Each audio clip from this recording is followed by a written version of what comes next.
Hello friends, मैं नहीं करूंगा आपको bore because I know you want to learn more. बस आपसे रिक्वेस्ट है इस वीडियो को लास्ट तक देखते रहें so that you should have fun more. I am professor Rakesh Aswani.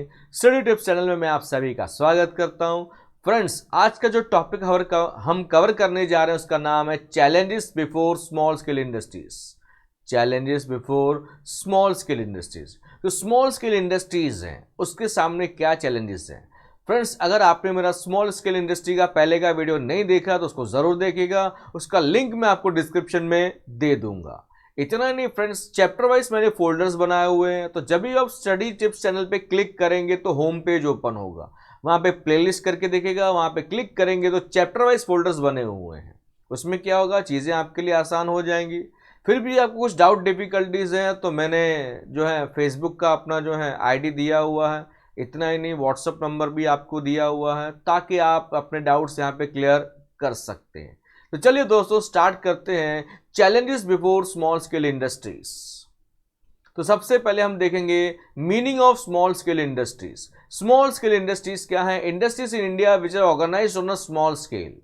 Industries in India which are organized on a small scale and produce goods with the help of machines, labor and power are considered as small scale industries. Industries in India which are organized on a small scale and produce goods with the help of तीन चीजें बताई गई है, machines, labor and power are considered as small scale industries. इतना ही नहीं दोस्तों, इसमें क्या चैलेंजेस ये फेस कर रहे हैं। स्मॉल स्केल इंडस्ट्रीज जो है ना, उनको कदम कदम पे मुश्किलों का सामना करना पड़ रहा है। क्यों सामना करना पड़ रहा है, इसके नंबर ऑफ पॉइंट्स हैं, तो एक एक करके देखेंगे। Point number 1 is old methods of production. Friends, जमाना कहाँ से कहाँ पहुंच गया, ये अभी भी पुराने मेथड्स ऑफ प्रोडक्शन को फॉलो कर रहे हैं, पुराने टेक्निक्स का इस्तेमाल कर रहे हैं, तो जिसकी वजह से ये सस्ता और अच्छा नहीं दे पा रहे हैं। ये बड़ी बड़ी कंपनीज के साथ कंपटीशन फेस नहीं कर पा रहे हैं क्योंकि इनकी मेथड्स ऑफ प्रोडक्शन जो है वो ओल्ड एंड आउटडेटेड है। Point number 2, inadequate finance. इनके पास विटामिन एम यानी पैसे की कमी है। अब क्या होता है, अगर इनको भी अपग्रेड करना है, मॉडर्नाइजेशन करना है, तो उसके लिए पैसा चाहिए, तो इनके पास पैसे की कमी है। अब पैसा नहीं होगा तो ये अपग्रेड कैसे करेंगे, ये बड़ी बड़ी कंपनीज के साथ कंपटीशन कैसे फेस करेंगे, तो ये अगेन सबसे बड़ा इनके सामने चैलेंज होता है। और ऐसी कंपनीज को, स्मॉल स्केल इंडस्ट्रीज को आसानी से कोई भी लोन नहीं देता है, और बाहर से लोन लेने जाएंगे तो जो मनी लेंडर्स एंड साहूकार्स होते हैं, they charge high rate of interest, जो इनके बस की बात नहीं है। Point number 3 is problem of raw material. अब क्या होता है फ्रेंड्स, ये डेली रॉ मटेरियल खरीदते हैं क्योंकि इनके पास इतना पैसा नहीं है। अभी भी पॉइंट नंबर 2 में हमने डिस्कस किया। अब क्या होता है, जो अच्छी क्वालिटी का रॉ मटेरियल है ना, वो बड़ी बड़ी कंपनियां फटाफट से बुक कर लेती हैं और ले लेती है क्योंकि उनके पास पैसे की कमी नहीं है।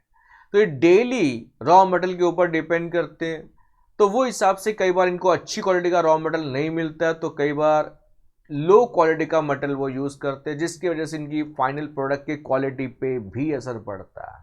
या फिर इनको वो पर्टिकुलर क्वालिटी का रॉ मटेरियल चाहिए तो फिर इनको ज्यादा पैसा देना पड़ सकता है। तो अगेन फिर ये कंपटीशन कैसे फेस कर पाएंगे, फिर ये सस्ता कैसे दे पाएंगे, तो ये भी इनकी प्रॉब्लम है कि इनके सामने रॉ मटेरियल भी अवेलेबल नहीं होता है क्योंकि बड़ी बड़ी कंपनियां उसको ले लेती है, या फिर ये एडवांस में ज़्यादा मटेरियल स्टॉक नहीं कर सकते। Point number 4 is labour problem. अब क्या होता है फ्रेंड्स, स्मॉल स्केल इंडस्ट्री में ना पगार कम दी जाती है, और यहाँ पे जो काम करने वाले लोग हैं, कई बार पगार कम होती है तो यहाँ पे लोग ज़्यादा इंटरेस्ट लेके काम नहीं करते। एब्सेंटिज्म बहुत ज़्यादा रहता है, कभी वर्कर्स आएंगे कभी छुट्टी मारेंगे तो काम आधे में रह जाएगा, हम टाइम पे गुड्स की डिलीवरी नहीं दे पाएंगे तो फिर रिपीट ऑर्डर कैसे मिलेगा, तो ये प्रॉब्लम्स होते हैं।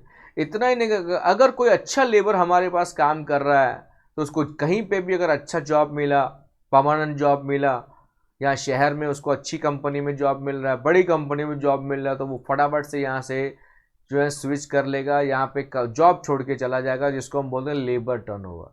तो ये भी एक प्रॉब्लम है कि यहाँ पे लेबर टिकता नहीं है, नंबर ऑफ रीजंस हैं उसके। Next point is marketing problem. अब क्या है, छोटी कंपनियां प्रोडक्ट तो बना लेती है लेकिन वो मार्केटिंग पे ज़्यादा खर्च नहीं कर पाती। अब मार्केटिंग नहीं करेंगे तो प्रोडक्ट कैसे बिकेगा। मार्केट में पहले नाम बिकता है, कोई भी ब्रांडेड कंपनी का नाम होता है जिसकी वजह से लोग आंख बंद करके वो प्रोडक्ट खरीदते हैं। तो ये मार्केटिंग पे ज़्यादा खर्च नहीं कर पाते, मार्केटिंग पे ज़्यादा ध्यान नहीं दे पाते। तो जो भी इनका मिडिल मैन है, जो इनसे माल लेके बाहर बेचता है, सारी मलाई यानी सारा प्रॉफिट वही खा लेता है। तो इनको ज़्यादा बेनिफिट नहीं मिलता है क्योंकि ये मार्केटिंग में एक्सपर्ट नहीं है। Next point is problem of transport. अगर इनके पास खुद की ट्रांसपोर्ट फैसिलिटीज नहीं है तो रॉ मटेरियल लेके आना हो, फिनिश गुड्स पहुंचाने हो तो इनको ट्रांसपोर्ट की प्रॉब्लम होती है। तो ये धक्के खाते रहते हैं या वहाँ भटकते रहते हैं और कई बार इनको ट्रांसपोर्ट के चार्जेस ज़्यादा पे करने पड़ते हैं क्योंकि इनके पास खुद का ट्रांसपोर्ट फैसिलिटी अवेलेबल नहीं है, क्योंकि ये स्मॉल स्केल पे काम कर रहे हैं। इनके पास खुद के ट्रांसपोर्ट के व्हीकल्स अवेलेबल नहीं है, जो कि अगेन इनके लिए सामने सबसे बड़ा चैलेंज होता है। Problem number 7 is sickness. Sickness यानी लॉस मेकिंग यूनिट।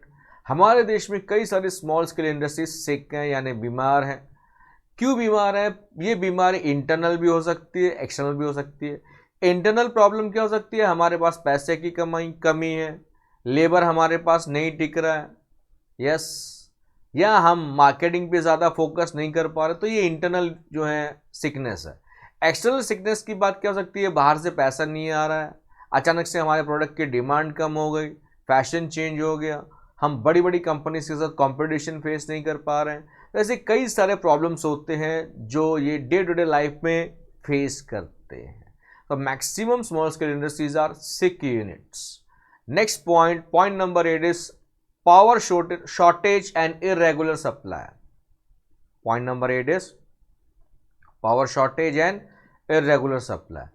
अब ये स्मॉल स्केल इंडस्ट्रीज जहाँ जहाँ भी काम कर रहे हैं, जहाँ जहाँ भी ऑपरेट कर रहे हैं, तो वहाँ पे पावर की हमेशा शॉर्टेज रहती है, कभी भी बिजली गायब हो जाती है। इंडिया में तो आपको पता ही है।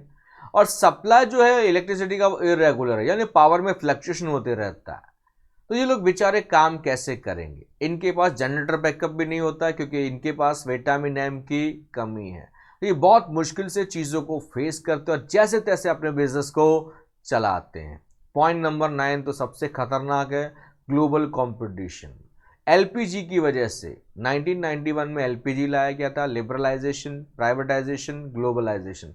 फ्रेंड्स, उसके ऊपर ना मेरा अलग से वीडियो बना हुआ, तो थोड़ा उसको आप अगर रेफर करेंगे तो चीज़ें आपके लिए अच्छी जो है आसान हो जाएंगी। अब क्या हो रहा है, फॉरेन की कंपनीज यानी एमएनसीज, मल्टीनेशनल कंपनीज हमारे देश में आ गई।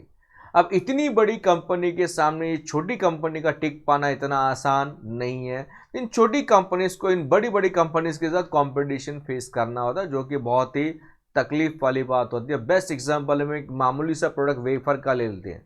अब लेस एक फॉरेन की यूएसए की कंपनी है, लेस कंपनी भी वेफर बनाती है और हमारे देश में लोकल एरिया में पूरे देश में इतने सारे स्मॉल स्केल इंडस्ट्रीज चलते हैं जो वेफर बनाते हैं लोकली और हर एरिया में वो डिस्ट्रीब्यूट होते हैं।